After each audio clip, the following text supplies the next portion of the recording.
welcome to The Health Affair, a bite sized podcast where we talk about what's healthy, what's unhealthy, and everything in between. Remember, this is the only guilt free affair that you must end up having. And I'm your host, Shweta. What is up, you beautiful people? By browsing today's title, I'm sure you must have got it by now. Yes, it's about the lost art of reading. Now, don't give me that in today's date. Who even has the time or liberty to sit and read, Shweta? Not really.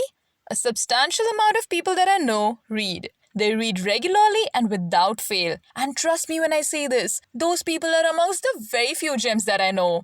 Read anything. It could be a classic fiction, poetry, murder mystery, maybe a self-help or a business management read. It could be academic or non-academic, relevant or irrelevant to your profession, something that sparks joy. Because the end goal is to just start reading. Now, why am I so insistent when it comes to reading? Because I believe reading could be a game changer. It is highly mood uplifting and a stress reliever.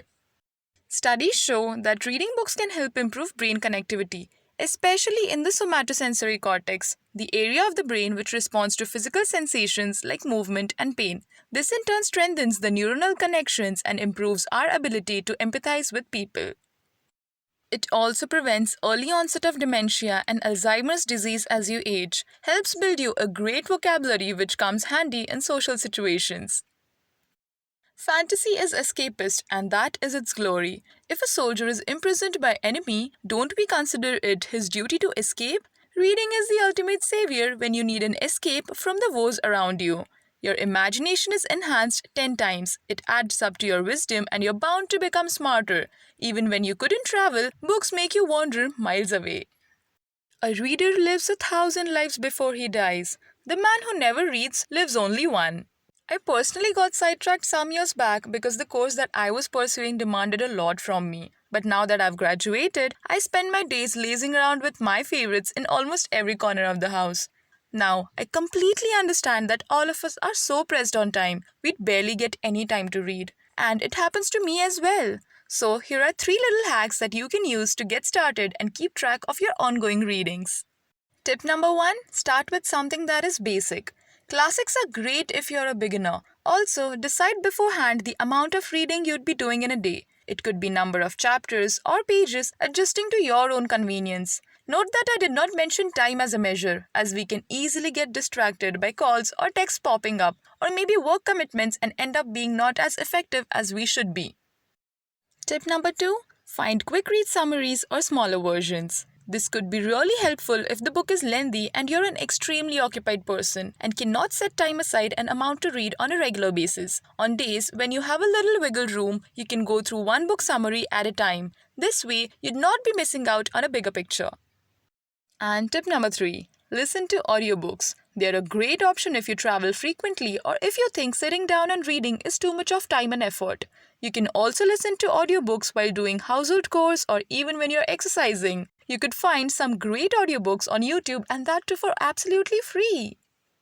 What an astonishing thing a book is. It's a flat object made from a tree with flexible parts on which are imprinted lots of funny duck squiggles. But one glance at it and you're inside the mind of another person, maybe somebody dead for thousands of years. Across the millennia, an author is speaking clearly and silently inside your head, directly to you.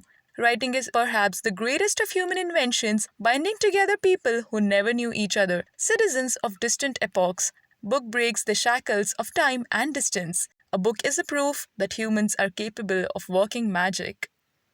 Always remember, only the weak-minded refuse to be influenced by literature and poetry.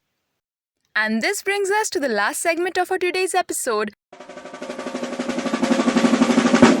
QOTD. And that is the question of the day. So, here it is.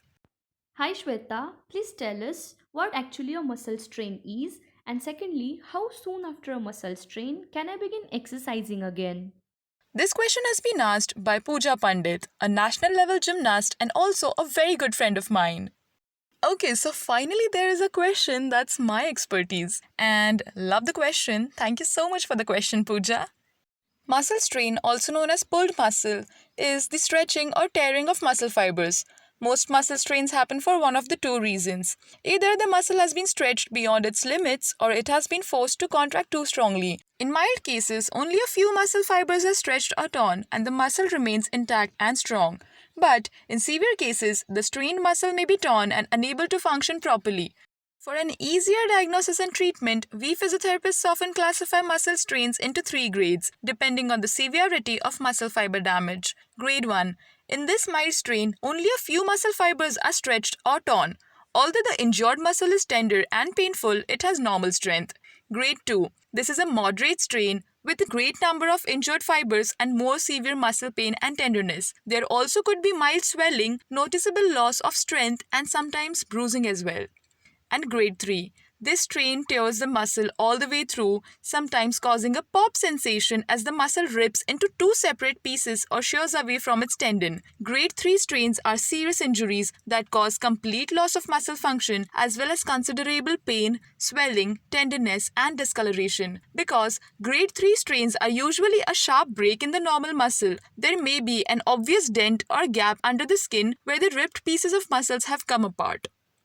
Although the risk of muscle strain is especially high during sports activities, you can also strain a muscle by lifting a heavy carton.